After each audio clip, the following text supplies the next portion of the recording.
दोस्तों नमस्कार, जय हिंद, वंदे मातरम। स्वागत है आप सभी का आज की बड़ी खबरों में। दोस्तों हाजिर है दिन भर की ताजा तरीन फटाफट से बड़ी खबरें लेकर के। देश भर में सख्त लॉकडाउन लगने जा रहा है।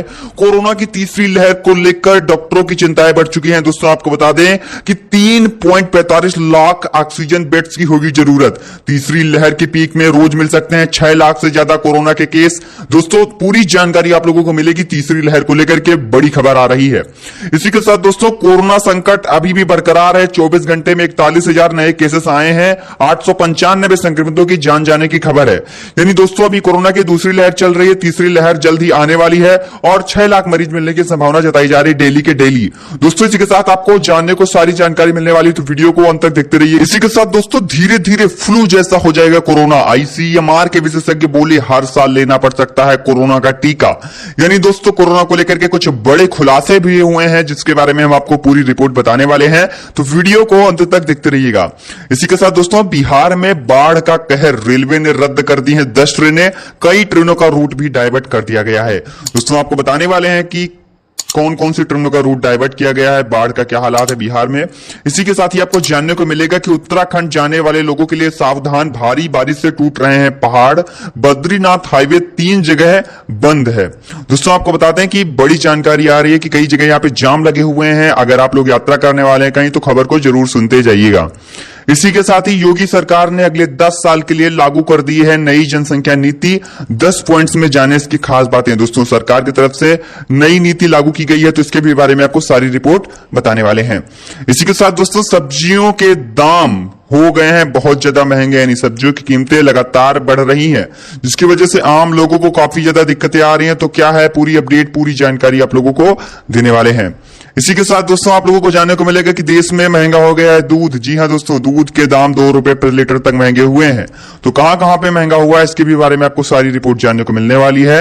वहीं दोस्तों अगर आप लोगों के घर में बिजली का कनेक्शन लिए हुए हैं, तो आप सभी के लिए बेहद जरूरी जानकारी निकल करके आ चुकी है, तो इसके भी बारे में आपको सारी रिपोर्ट बताएंगे। वहीं दोस्तों अगर आपके पास है आधार कार्ड या फिर पैन कार्ड, तो जरूर इस खबर को सुनिएगा, क्योंकि अगर आप लोग यह गलती करते हैं तो आपको चुकाना पड़ सकते हैं 10,000 रुपए तक का भारी भरकम जुर्माना।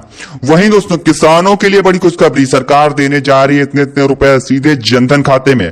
तो अगर आपका जनधन खाता खुला हुआ है तो कमेंट बॉक्स में हमें जरूर बताइएगा। और आप किस जिले व राज्य से हमारी वीडियो देख रहे हैं, अगर आप कमेंट बॉक्स में बताते हैं तो आपको हर जिले की खबर हम आप तक पहुंचाते रहेंगे। इसी के साथ दोस्तों बताते चले कि जो स्कूल में पढ़ने वाले बच्चे हैं, स्कूल जितने भी लोग जा रहे हैं अभी स्कूल कई सारे राज्यों में बंद चल रहे हैं, उसको लेकर के भी सरकार ने बड़े ऐलान कर दिए हैं। तो इसके भी बारे में आपको सारी अपडेट देंगे। तो आइए एक एक करके सभी जानकारी आपको देते हैं। दोस्तों आपको बता दें कि कोरोना की दूसरी लहर ने प्रवासी श्रमिकों व रेहड़ी ठेले वालों की मुश्किलें एक बार फिर से बढ़ा दी हैं। ऐसे में लगभग 20.58 लाख कामगार, श्रमिक, मजदूर, ठेला खोमचे वाले चिन्हित किए गए हैं, जिन्हें कोरोना संकट ने बुरी तरीके से प्रभावित किया है। दोस्तों इनमें प्रधानमंत्री नरेंद्र मोदी के संसदीय क्षेत्र वाराणसी और मुख्यमंत्री योगी आदित्यनाथ के गृह जिले गोरखपुर में भी बड़ी संख्या में लोग शामिल किए गए हैं। हालांकि ऐसे लोगों की सर्वाधिक संख्या प्रयागराज में सबसे ज्यादा और सबसे कम बागपत में सामने आई है। दोस्तों बता दें कोरोना की दूसरी लहर से प्रभावित जो श्रमिक, मजदूर, रेहड़ी पटरी वाले हैं, उनके लिए सरकार कई सारी योजनाएं लेकर के आने वाली है। इसी के साथ दोस्तों आपको बता दें उत्तर प्रदेश में अगला विधानसभा चुनाव होने वाला है, और ऐसे में अगले विधानसभा चुनाव को लेकर समाजवादी पार्टी भी इस मुद्दे से पीछे नहीं रहना चाहती है। और इसी मुद्दे के तहत अखिलेश यादव अब जनता के लिए कई सारे लुभावने या वादे जो है पेश करेंगे। इसमें सपा सरकार बनते ही युवा बेरोजगारों के लिए 10 लाख रोजगार देने की बात भी होगी। यही नहीं, हर महीने यहाँ पे गरीबों को 300 यूनिट फ्री बिजली देने का भी भारी भरकम वादा होगा, और इसकी सारी छाप की जाएगी। आपको बता दें कि इसके लिए सरकार ने कई सारे यहाँ पे बातें कही हैं। दोस्तों क्या है पूरा मामला, आपको जानने को मिलने वाला है। इसी के साथ दोस्तों आपको बताते चले कि देश में भले ही कोरोना के मामलों में पिछले कुछ दिनों में कमी आई है, लेकिन अभी भी इसकी दूसरी लहर खत्म नहीं हुई है। आशंका जताई जा रही कि कोरोना की तीसरी लहर जल्द ही देश में दस्तक दे सकती है। इसी बीच केंद्र सरकार की तरफ से कोरोना महामारी से निपटने के लिए बनाए गए अधिकार प्राप्त समूहों ने कोरोना महामारी की तीसरी लहर से निपटने के लिए तैयारियों का एक रोड मैप तैयार किया है। सूत्रों के मुताबिक केंद्र सरकार की तरफ से बनाए गए अधिकार प्राप्त समूह ने अनुमान लगाया है कि कोरोना महामारी की दूसरी लहर के पीक के दौरान, जहां एक दिन में 4.14 लाख मरीज मिले थे, वहीं कोरोना की तीसरी लहर में, जो तीसरी लहर के पीक आने वाली है, वहां पे रोजाना 6.21 लाख मरीज मिल सकते हैं। यानी तीसरी लहर काफी ज्यादा खतरनाक होने वाली है। कोरोना के इसको लेकर के अपडेट्स जारी किया गया है। वहीं दोस्तों हम आपको बताते चलें कि भारत में कोरोना महामारी का संकट अभी भी टला नहीं है। हर दिन 40,000 से ज्यादा नए केसेस दर्ज किए जा रहे हैं। वहीं हर दिन लगभग हजारों लोगों की जानें जा रही हैं।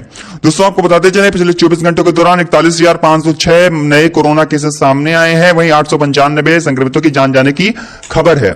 वहीं दोस्तों आपको बताते चलें कि शुक्रवार को 42,766 नए केस आए थे। वहीं पिछले 24 घंटे में जो कोरोना के केसेस हैं वो काफी ज्यादा यहां पे बढ़ चुके हैं। दोस्तों आपको बताते चलें, ये आप सभी के लिए बड़ी खबर आ रही है कि बिहार के कई जिलों में बाढ़ से हालात बिगड़ते जा रहे हैं। समस्तीपुर के दोस्तों आपको बता दें कि बाढ़ की वजह से नदी का जलस्तर बढ़ता जा रहा है। दोस्तों बता दें कि हुई भारी बरसात की वजह से कई सारी नदियों का जलस्तर बढ़ चुका है, जिसकी वजह से जो रेल यातायात है वो पूरी तरीके से प्रभावित हो रहा है, जिसकी वजह से कई सारी ट्रेनों के रूट्स वगैरह बदल दिए गए हैं। इसी बीच दोस्तों बता दें कि उत्तराखंड में भारी बारिश के चलते जनजीवन प्रभावित हुआ है। लंबे अंतराल के बाद एक बार फिर से बारिश के चलते पहाड़ों पर भूस्खलन शुरू हो गया है। भूस्खलन के चलते बद्रीनाथ राष्ट्रीय राजमार्ग पर भूस्खलन के चलते कई सारी जगहों पर बंद हो गया है। दोस्तों इसके अलावा आपको बताते चलें कि मलबा आने के चलते कई सारे मार्ग बाधित हो गए हैं। यहां गाड़ियों की लंबी कतारें लगी हुई हैं। बद्रीनाथ धाम में भी कल से लगातार बारिश हो रही है, जिसके चलते बद्रीनाथ धाम में एक बार फिर अलकनंदा का जलस्तर बढ़ता हुआ दिखाई दे रहा है। दोस्तों वहीं हम आपको अगली जानकारी बताते चले कि सरकार की तरफ से लागू किया गया है नया जनसंख्या नीति।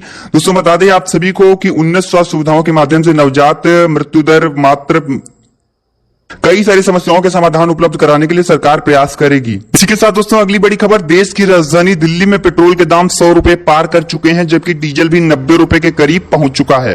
दोस्तों पेट्रोल और डीजल की कीमतों में इस कदर तेजी से बढ़ोतरी हुई है, जिसकी वजह से राजनीतिक हलचल तेज हो चुकी है। आपको बता दें कि जिसकी वजह से पक्ष और विपक्ष दोनों तरफ के नेताओं के बयान आने शुरू हो गए हैं। सरकार ने पेट्रोलियम मंत्री तक बदल दिए हैं, जिसको मुद्दा बनाया जा रहा है। दोस्तों आपको बता दें कि जो पेट्रोल के भाव हैं वो लगातार बढ़ते जा रहे हैं। इसको कम करने के लिए सरकार कई सारे यहाँ पे रणनीति पर कार्य कर रही है और जल्द ही जो कीमतें हैं उसको कंट्रोल में लाने के लिए सरकार कोई प्लान तैयार करेगी। इसी के साथ दोस्तों आपको बताते चलें कि दिल्ली के मुख्यमंत्री अरविंद केजरीवाल पंजाब में मुफ्त बिजली का राग अलापन के बाद अब उत्तराखंड में भी कुछ ऐसी ही तैयारी में है। आपको बता दें सीएम केजरीवाल पड़ोसी राज्य उत्तराखंड के दौरे पर जाएंगे। इस दौरान वहां राज्य की बीजेपी सरकार को फ्री बिजली के मुद्दे पर घेरने की तैयारी में है। सीएम जो केजरीवाल है, जो फ्री बिजली के मुद्दे पर राज्य सरकार को घेरने की तैयारी में है। प्रयास लगाए जा रहे हैं कि दिल्ली के सीएम अरविंद केजरीवाल अब दिल्ली की तर्ज पर पंजाब और अब उत्तराखंड में मुफ्त बिजली का ऐलान कर सकते हैं। दोस्तों वहीं आपको बताते चलें, आप सभी के लिए बेहद बड़ी खबर आ रही है कि बैंक कर्मियों के लिए बड़ी खबर, अब हर साल मिलेगी 10 सरप्राइज लीव। आरबीआई ने जारी कर दिए हैं इसके लिए आदेश। दोस्तों आपको बता दें कि बैंक कर्मियों के लिए खुशखबरी है। रिजर्व बैंक ऑफ इंडिया ने बैंक कर्मियों के लिए एक बड़ा फैसला लिया है। आरबीआई ने आदेश दिया है कि जो बैंकर संवेदनशील पदों पर काम कर रहे हैं उन्हें हर साल कम से कम 10 दिन की सरप्राइज लीव यानी बिना बताए छुट्टी मिलेगी। यह नया नियम शेड्यूल कमर्शियल बैंक के अलावा रूरल डेवलपमेंट बैंक, कोऑपरेटिव बैंकों पर भी लागू होने वाला है। इसी के साथ दोस्तों आपको बता दें कि कृषि मंत्री तोमर की किसानों को दो टूक, कहा रद्द नहीं होंगे कृषि कानून। दोस्तों केंद्र सरकार के तीनों कृषि कानूनों के खिलाफ दिल्ली की विभिन्न सीमाओं पर किसानों का पिछले कई महीनों से विरोध प्रदर्शन जारी है। किसान तीनों कृषि कानून को रद्द करने की मांग पर अड़े हुए हैं, एमएसपी पर कानून बनाने की मांग कर रहे हैं। हालांकि केंद्र सरकार ने एक बार फिर से साफ कर दिया है कि तीनों कृषि कानून रद्द नहीं किए जाएंगे। दोस्तों बता दें केंद्रीय कृषि मंत्री नरेंद्र सिंह तोमर ने कैबिनेट की बैठक के बाद आयोजित की गई प्रेस कॉन्फ्रेंस को संबोधित करते हुए कहा है कि सरकार किसानों के साथ अन्य विकल्पों पर चर्चा के लिए तैयार है, लेकिन इन कानूनों को रद्द नहीं किया जाएगा। एक बार फिर से क्लियर किया गया है। इसी के साथ दोस्तों अगर बात करें अगली अपडेट की, तो आपको बताते चलें कि कोरोना के मरीजों पर अब हो रहा है साइटोमेगलो वायरस का हमला। दोस्तों दरअसल बताते चले कि दिल्ली के इंद्रप्रस्थ अपोलो हॉस्पिटल में 6 मरीजों में कोरोना वायरस की जांच में संक्रमित पाए जाने के 20 से 30 दिन के भीतर साइटोमेगलो वायरस संक्रमण का पता चला है। दोस्तों अधिकारियों ने बताया है कि अपोलो में भर्ती किए गए इन सभी मरीजों को पिछले महीने कोविड के कारण गंभीर निमोनिया हो गया था। उन्हें स्टेरॉइड की बहुत ज्यादा खुराकें दी गई थी और सीएमवी बीमारी का पता चलने के दौरान दौरान वे कोविड नेगेटिव भी हो गए थे। दोस्तों बताते चले कि साइटोमेगलो वायरस संक्रमण का हर्पीज वायरस का संक्रमण है, जिसमें कई लक्षण नजर आते हैं। कोई लक्षण नहीं दिखने से लेकर बुखार और थकान से लेकर गंभीर लक्षण जो आंखों, दिमाग या अन्य आंतरिक अंगों को प्रभावित कर सकते हैं। दोस्तों वहीं हम आपको अगली जानकारी बताते चले जो आप सभी के लिए बेहद ज्यादा जरूरी है जान लेना। इसी के साथ दोस्तों पेंशन पाने वालों के लिए बड़ी खुशखबरी, दूर हुई सबसे बड़ी टेंशन। दोस्तों आपको बता दें, डिजिटल लाइफ सर्टिफिकेट किसी भी पेंशनर के लिए एक बहुत बड़ी जरूरत है। इसका सत्यापन कराने के लिए अक्सर लोगों को ऑफिस के चक्कर लगाने पड़ते थे, मगर अब आपको बायोमेट्रिक्स की सत्यता के लिए चक्कर नहीं लगाने पड़ेंगे। डिजिटल लाइफ सर्टिफिकेट बन जाने के बाद इसे पेंशन बांटने वाली एजेंसी के पास नहीं जमा करना होगा। दोस्तों डिजिटल लाइफ सर्टिफिकेट के बाद ही पेंशनर को पेंशन का फायदा मिलता है। अब आप अपने सर्टिफिकेट को बायोमेट्रिक्स के जरिए सत्यापित कर सकते हैं। आप उमंग ऐप के अलावा ईपीएफओ ऑफिस, पेंशन वितरित करने वाले बैंक, कॉमन सर्विस सेंटर और आईबीपी पोस्ट ऑफिस या फिर पोस्टमैन के सामने बायोमेट्रिक्स को ऑथेंटिक कर सकते हैं। दोस्तों वहीं आपको बताते चले, आप सभी के लिए बेहद ज्यादा जरूरी जानकारी निकल करके आ चुकी है कि सरकार की तरफ से देश भर में कोरोना वायरस की स्थिति का आकलन करने के बाद किसानों के लिए सरकार जल्द ही कई सारी बड़ी योजनाओं का शिलान्यास कर सकती है, जिसमें आप लोगों को कई सारे यहाँ पे फायदे मिलने वाले हैं। दोस्तों किसानों के लिए सरकार जल्द ही यहाँ पे रणनीति बना रही है, ताकि किसानों को यहाँ पे बहुत ज्यादा नुकसान हुआ है और कई सारे यहाँ पे जो व्यापारी वर्ग हैं उनको भी नुकसान हुआ है। इसी बीच श्रमिक मजदूरों को भी काफी ज्यादा नुकसान उठाना पड़े, इसलिए मजदूरों के भी लिए कई सारे नए नियम बनाए जा रहे हैं। वहीं दोस्तों आपको बताते चले कि उत्तर प्रदेश के सीएम योगी आदित्यनाथ ने 23 लाख श्रमिकों को 230 करोड़ की सौगात दी है। दोस्तों सीएम योगी ने 1,000 रुपए मजदूरों के खातों में ट्रांसफर किए हैं। इस दौरान उन्होंने श्रमिकों से बातचीत भी की है। सीएम ने उनसे योजनाओं का और उसके मिल रहे उनके लाभों के भी बारे में पूछा है। दोस्तों क्या आप लोगों के बैंक खाते में सरकार की तरफ से भेजे गए 1,000 रुपए आए हैं या फिर नहीं, इसकी जानकारी हमें कमेंट बॉक्स में बताना बिल्कुल ना भूलिएगा। दोस्तों इसी के साथ ही अगर जानकारी दें अगली बड़ी खबर की, तो आपको बताते चले कि जो योगी सरकार है, योगी सरकार ने तो अभी हाल ही में 1,000 रुपए किसानों के खाते में भेजे ही हैं। इसके साथ किसानों की आय बढ़ाने पर भी मंथन किया जा रहा है। दोस्तों आपको बता दें कि खरीफ फसलों के लिए उपलब्ध रहेगी बीज, खाद और पेस्टिसाइड्स। दोस्तों बता दें कि मौजूदा समय में अन्नदाताओं की परेशानी दूर कर उनकी आय बढ़ाने पर राज्य और केंद्र सरकार द्वारा जोर दिया जा रहा है। किसानों की आमदनी में बढ़ोतरी के लिए वर्चुअल मोड पर यहाँ पे मंडल स्तरीय खरीफ जो उत्पादकता है गोष्ठी के दौरान अपर मुख्य सचिव देवेश चतुर्वेदी ने यहाँ पे मंडल में खरीफ की उत्पादकता बढ़ाने के लिए मंथन भी किया है।